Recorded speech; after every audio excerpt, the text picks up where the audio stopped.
नमस्कार दोस्तों, धर्म रहस्य चैनल पर आपका एक बार फिर से स्वागत है। ग्रहों की पीड़ा से हर व्यक्ति आजकल परेशान है। ऐसे में कुछ ग्रहों की साधना करके हम अपने जीवन में कुछ परिवर्तन अवश्य ही ला सकते हैं।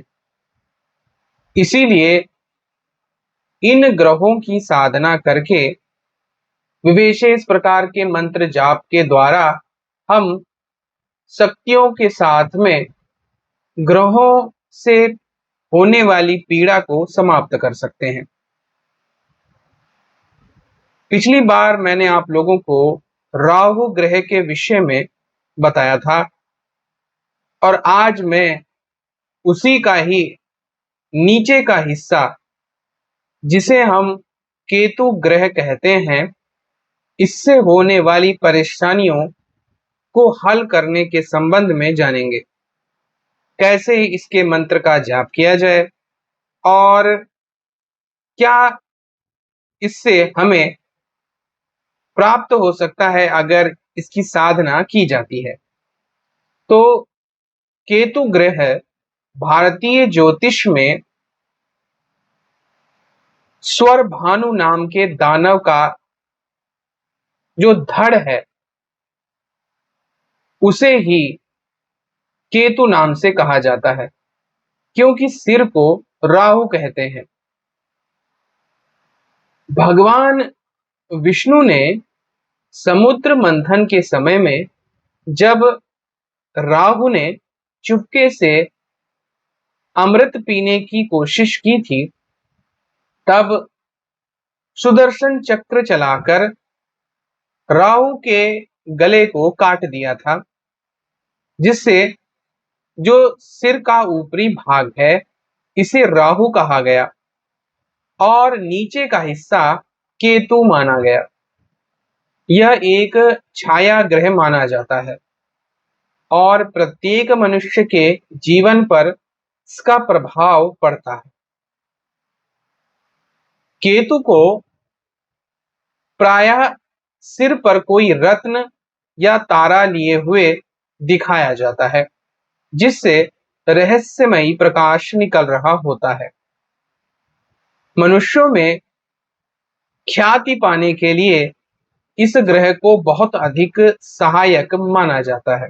कहते हैं राहु और केतु सूर्य एवं चंद्रमा के परिक्रमा पथों के आपस में काटने के लिए दो बिंदुओं के द्योतक माने जाते हैं, जो पृथ्वी के सापेक्ष एक दूसरे की उल्टी दिशा में यानी 180 डिग्री अंश पर स्थित रहते हैं। चूंकि यह ग्रह कोई खगोलीय पिंड नहीं है, इसीलिए इन्हें छाया ग्रह माना जाता है। सूर्य और चंद्रमा ब्रह्मांड में अपने अपने पथों पर चलने के कारण ही राहु और केतु की स्थिति भी बदलती रहती है। तभी पूर्णिमा के समय यदि चांद केतु अथवा राहु बिंदु पर भी रहें तो पृथ्वी की छाया पड़ने से चंद्र ग्रहण लगता है, क्योंकि पूर्णिमा के समय चंद्रमा और सूर्य एक दूसरे की उल्टी दिशा में होते हैं और इसीलिए यह बात मानी जाती है कि वक्र चंद्रमा ग्रसे न राहु। ये माना जाता है ज्योतिष में कि केतु अच्छी और बुरी आध्यात्मिकता और परा प्रकृति के प्रभावों का कार्मिक संग्रह का द्योतक है और केतु भगवान विष्णु के मत्स्य अवतार से भी संबंधित माना जाता है। यह दुख और हानि भी देता है और लाभदायक भी होता है। विभिन्न प्रकार से इसका प्रभाव मानसिक गुणों के रूप में देखने को मिलता है। कहते हैं केतु परिवार को समृद्धि दिलाता है, सर्पदंश और रोगों के प्रभाव में विष को नष्ट करने वाला माना जाता है। अपने भक्तों को अच्छा स्वास्थ्य, धन संपदा, पशु संपदा इत्यादि प्रदान करता है और यह अग्नि तत्व का प्रतिनिधित्व करता है। केतु स्वभाव से मंगल की ही भांति एक क्रूर ग्रह माना जाता है। कुछ ज्योतिषी इसे नपुंसक ग्रह तो कुछ इसे नर ग्रह मानते हैं। यह 3 नक्षत्रों का स्वामी माना जाता है, अश्विनी, मघा और मूल नक्षत्र। यही केतु जन्म कुंडली में अगर राहु के साथ मिल जाता है और इनके बीच में सारे ग्रह स्थित होते हैं तो काल सर्प योग की अवस्था बना देता है। केतु का जातक जीवन में बड़ी ऊंचाइयों तक पहुंचता है। केतु ग्रह की पत्नी सिंहिका और विप्रचित्ती में से एक एक 101 पुत्र हुए, जिनमें से राहु श्रेष्ठतम और अन्य केतु ही कहलाते हैं।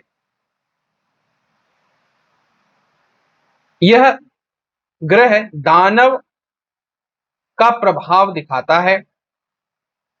दानव स्वरभानु का धड़ गिद्ध पर सवार दिखाई देता है। निवास स्थान इनका केतु लोक है और नक्षत्र लोक में यह छाया रूप में निवास करते हैं। इनका जो हथियार है यानी अस्त्र मूसल है। इनकी जो जीवन संगिनी या जीवन साथी है उसे चित्रलेखा नाम से जाना जाता है और इनकी जो सवारी है वह गिद्ध है। अलग अलग भावों में अलग अलग प्रभाव इस ग्रह का देखने को मिलता है, लेकिन हम बात करेंगे तंत्र विद्या की। कहते हैं अगर केतु मजबूत हो तो व्यक्ति तंत्र विद्या में पारंगत हो जाता है और विभिन्न प्रकार की शक्तियां और सिद्धियां उसे सहजता से प्राप्त होने लगती हैं। इसीलिए अगर किसी की जन्मपत्री में राहु और केतु मजबूत हैं तो वह अलौकिक शक्तियों का मालिक बन सकता है। अब बात करते हैं कि इसके मंत्र का जाप कैसे किया जाए, क्या विनियोग है और कितना मंत्र जाप करने से क्या क्या लाभ और किस प्रकार से इसके दुष्प्रभाव को जन्मपत्री से समाप्त किया जा सकता है। तो विनियोग से प्रारंभ करते हैं। विनियोगः ओम अस्य श्री केतु मंत्रस्य शुक्र ऋषिः पंक्ति छंदः केतु देवता कें बीजम छाया शक्ति श्री केतु प्रीत्यर्थे जपे विनियोगः कहकर जल को नीचे गिरा दे। अनेक रूप को वर्णाश्रव सतोषोत्थ सहस्त्रशः उत्पात रूपी घोरश्व पीड़ा दहतु मे शिखी। केतु गायत्री मंत्र ओम पद्मपुत्राय विद्महे अमृतेशाय धीमहि तन्नो केतुः प्रचोदयात्। केतु सात्विक मंत्र ओम कें केतवे नमः। केतु तांत्रोक्त मंत्र ओम श्रांग श्रीं श्रों सह केतवे नमः। केतु काल कलयिता धूम्र केतुर विवर्णकः लोक केतुर महाकेतु सर्वकेतु भयप्रदः रौद्र रुद्र प्रियो रुद्रः क्रूर कर्मः सुगंधकः फलाश धूम संकाश्य चित्र यज्ञोपवीत धृक तारागण विमर्दो च जैमिनीयो ग्रहाधिपति पंचविंशति नामानि केर्युतः सततं पठेत तस्य नश्यन्ति बाधश्च सर्वः केतु प्रसादतः धन धान्य पशूनां च भवेत् वृद्धिना संशय। इस प्रकार इन स्त्रोतों और मंत्रों से आप केतु महाराज की पूजा कर सकते हैं। अब जानते हैं, अगर केतु ग्रह की आपको पूजा या विनियोग करने के बाद कितने मंत्र जाप इनका करना चाहिए। तो जैसे कि मैंने एक अक्षरी बीज मंत्र के बारे में बताया कि ओम कें केतवे नमः, और तांत्रिक मंत्र ओम स्त्रांग स्त्रींग स्त्रोंग सह केतवे नमः, इसका कुल जाप संख्या 17,000 बताई जाती है। ऐसे में यह कहा जाता है क्योंकि कलयुग में 4 गुना जाप और दशांश हवन का विधान है, तो इसका मतलब 68,000 संख्या में आप जाप और 6,800 का हवन करेंगे इन दोनों मंत्रों में से किसी का भी, तो केतु महाराज की कृपा अवश्य ही प्राप्त होगी।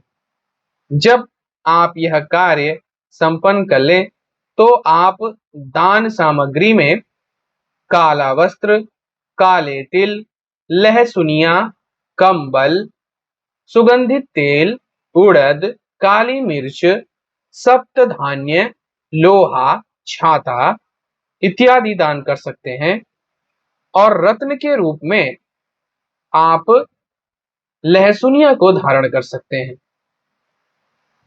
इन सभी सामग्री को वस्त्र में बांधकर उसकी पोटली बनाएं, तत्पश्चात उसे मंदिर में अर्पण करें अथवा बहते हुए जल में प्रवाहित कर देना चाहिए। दान का समय जो है वह रात्रि का होना चाहिए। हवन की जो समिधा है उसमें आप कुशा का प्रयोग करेंगे और औषधि स्नान आप रक्त चंदन मिश्रित जल से करेंगे। इन सभी चीजों को करने से केतु ग्रह का प्रभाव पूरी तरह से कम पड़ता है। इसके अलावा काले या चित कबरे कुत्ते को दूध और रोटी आप खिलाएंगे। पक्षियों को 7 प्रकार का अनाज चुगने के लिए डालेंगे। बुधवार को प्याज और लहसुन बहते हुए जल में प्रवाहित करेंगे। इसके अलावा 5 कील चूने के 5 पत्थर सफेद और काले रंग मिश्रित वस्त्र में बांधकर अपने ऊपर से उतारकर बहते हुए जल में प्रवाहित करेंगे। भिखारियों को कंबल का दान देंगे और बकरा या बकरी का दान करेंगे। केतु यंत्र को अष्ट धातु के पत्र पर उत्कीर्ण करवाकर उसकी नित्य पूजा करेंगे और लहसुनिया नाम का रत्न धारण करेंगे तो आप केतु के प्रभाव से सदैव मुक्त रहेंगे, निश्चित रूप से सफलता मिलेगी। लेकिन कभी कभी रत्न पहनने से पहले ज्योतिष से अवश्य मिले, कि हो सकता है उसका गलत प्रभाव भी आप पर पड़ सकता है। इसलिए ज्योतिषाचार्य से ही पूछ करके रत्न पहनना चाहिए। तो इस प्रकार से आज मैंने आपको बताया है केतु ग्रह के विषय में। इसकी साधना करने से अलौकिक लाभ प्राप्त होते हैं और संपूर्ण सिद्धि में गोपनीय प्रकार की सिद्धियां भी प्राप्त हो सकती हैं। तो यह था राहु ग्रह का नीचे का भाग जिसे हम केतु कहते हैं। यह उतना ही शक्तिशाली है जितना कि राहु। तो अगर आज का वीडियो आपको पसंद आया है तो लाइक करें, शेयर करें, सब्सक्राइब करें। आपका दिन मंगलमय हो। धन्यवाद।